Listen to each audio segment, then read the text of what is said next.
I want to really, yeah. Hey friends, welcome back to the Capital Files channel. Let's dive straight into the real political truth hitting our country right now. The stuff that's crucial for you to hear but the lapdog media won't touch. And hey, if you're watching but not hitting like, comment, or subscribe, no hard feelings, it's your call. But come on, we need that support. Today's top story, and it's a big one. Look, we're not here spinning rumors, hype, or party lines. We're talking about a straight-up irony that's hurting regular Americans, while the mega crowd couldn't care less if the country's going down the drain. As long as Trump's their guy, they'll worship no matter what. You see those protesters in the background? To you, do they look like terrorists? But guess what? Now they're getting treated like them.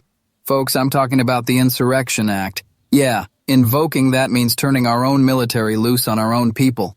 You'd think there must be some anti-American chaos going on to justify it, right? Wrong. These protesters are just out there standing up against ICE thugs who straight up murdered Renee Nicole Good, a 37-year-old American mom of 3, putting her down in cold blood. And before that, another shooting where a woman got hit, labeled an illegal with zero proof. The agent fired during the protest claiming self-defense, but videos and reports show zero threat. He just deliberately shot her. Now these folks gather peacefully, just chanting, no violence, to demand justice. And what does the Trump admin do? Show their weakness again by threatening military action against the protests. This is the same guy whose personal ego tantrums have embarrassed our country worldwide. So what's your take on this threat, people? Drop it in the comments, because the mainstream media won't show it, and Trump's blind box will just call it all justified. They don't get that if troops roll in tomorrow, it could be someone's mom, dad, brother, or sister losing their life, just for fighting for justice.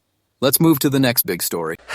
I won't take too much of your time, but I've got real concerns for this country. Hear the full truth before you go. Check this out, folks. You'd think when someone gets power, they forget right from wrong. Our President Donald Trump was so desperate for a Nobel Peace Prize, so hungry, that when he couldn't win one fair and square, he took a second-hand one. Watch these pics, and then the clip of what the Venezuelan opposition leader said when she handed it over. Maria, did you offer to President Trump your Nobel Peace Prize? I presented the President of the United States the medal of the Nobel Peace Prize, and I told him this, listen to this.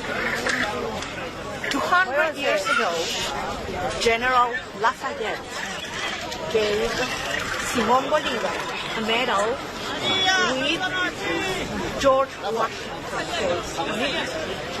Bolívar since then kept that medal for the rest of his life. Actually, when you see his portraits, you can see the medal there. And it was given by General Lafayette as a sign of the brotherhood between the United States, people of the United States, and the people of Venezuela. You get it? This guy will go to any length to shine his image. He doesn't care about the country or the people, like we saw last week with the aggressive action on Venezuela that drew massive criticism, all tied to his era's decisions. But here he is, grinning as Maria Corina Machado hands him her Nobel medal for his supposed unique commitment to their freedom. Even a kid knows. A prize given to someone else and then passed on doesn't become yours. The real owner is the one who earned it legitimately. But nah, Trump happily poses with it instead of rejecting it because that Nobel itch has been burning for months, with him hyping himself up constantly. If you haven't liked the video yet, do it now. We keep bringing this raw truth. And comment where you're watching from. It gives me more fire to keep exposing this. On to the next one. Folks, I'm sure you saw that video from the last couple days. Our powerful President Donald Trump, in the world's top Democratic office, flipping the bird and cursing out a regular guy protesting respectfully. The worker called him a pea protector, staying within bounds, not going full insult. But just for speaking that truth, Trump loses it, mouths, "Fuck you," and throws up the middle finger. What can I even say, man? No words. And I bet Trump's box already justified it. Oh, he's our president, he can't do wrong. He could have ignored it, stayed classy. The guy wasn't lying wild. If it's false, why not release the full Epstein files like promised? But nope, zero regard for the dignity of the office. How can we trust this man isn't making every decision for his own selfish reasons? Let's hit the next story. Now check this out, how our country gets humiliated worldwide because of Trump's childish antics, like fighting over toys. After his statements obsessing over taking Greenland, now watch how other nations are straight up clowning us.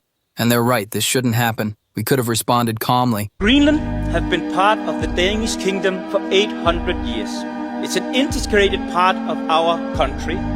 It is not for sale. Let me put it in words you might understand. Listen very carefully.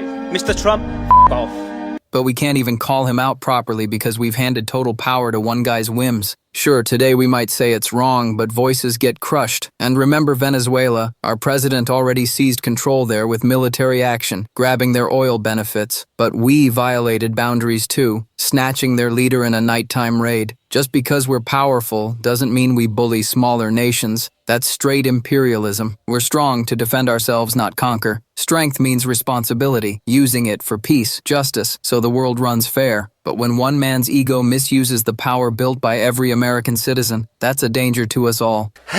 The big U.S. stock indexes, S&P 500 and NASDAQ, just hit fresh all-time highs thanks to the massive boom in AI and killer quarterly results from top tech companies. The vibe's positive with growing bets on Fed rate cuts coming in March, boosting investor risk appetite. Yeah, recent retail sales data sparked a little inflation worry, but the rally in chip makers and big tech drowned that out. Eyes now on next week's jobs data and more earnings reports. Folks, after seeing all this, don't just sit quiet. If any story pissed you off or exposed the conspiracy, unload in the comments and share this with the blind MAGA fans. That's your real patriotism. And if you dig this no BS journalism, subscribe, it's your duty.